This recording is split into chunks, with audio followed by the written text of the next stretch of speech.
અમારી મેટર એવી હતી કે ગોત્રીજમાં અમારી જમીન આવેલી છે.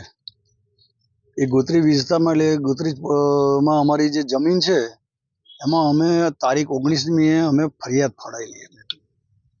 જે ગોત્રી પોલીસ ચોકીમાં અમે ફરિયાદ કરાયેલી, તે ફરિયાદના અનુસંધાનમાં કોર્ટે 5 દિવસના અમને રિમાન્ડ આપેલા. એ 5 દિવસના જે રિમાન્ડ આજે પૂર્ણ થયા, તેથી નામદાર કોર્ટે જ્યુડિશિયલ કસ્ટડીમાં 2 આરોપીઓને મોકલી આપ્યા છે અને બીજા 2 આરોપીઓ હજુ મળ્યા નથી, એટલે શોધખોળ ચાલુ રહી છે એમની. જેથી એ ન્યાયપાલિકા પોલીસ તંત્ર અમને ન્યાય આપ્યો છે આટલો, એનાથી અમને એનો ઘણો આભાર છે.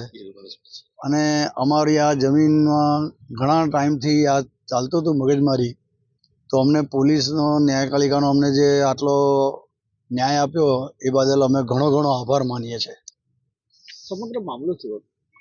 સમગ્ર મામલો એવો હતો કે આજથી 2013માં છે ને, આ અમારી જમીન હતી ને તે અમે એક ડેવલપ કરવા આપેલી, પણ ત્યાં આગળ આ ભૂપેન્દ્ર શાંતિલાલ શાહ અને મયુરિકા પ્રવીણભાઈ પટેલે બોગસ બાનાખત ઊભું કરેલું અને અમારી પર દાવો નાખેલો.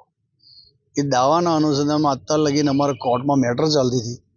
પછી એ અમે અમેરિકા રહેતા હતા, એટલે અમે અત્યારે અહીંયા આવ્યા, એટલે અમે જોયું કે આ બધું બહુ ગૂંચાળો કર્યો છે, એટલે અમે FSL માગેલું. એ FSL અમારી ફેવર થયું, જેથી કરીને અમે પછી આ પોલીસ ફરિયાદ નોંધાઈ. એટલે આ 19 તારીખે ગઈ 19ની અમે આ FRI ફડાવડાવી અને ત્યાર પછીથી આ અમને આટલો સહકાર મળ્યો.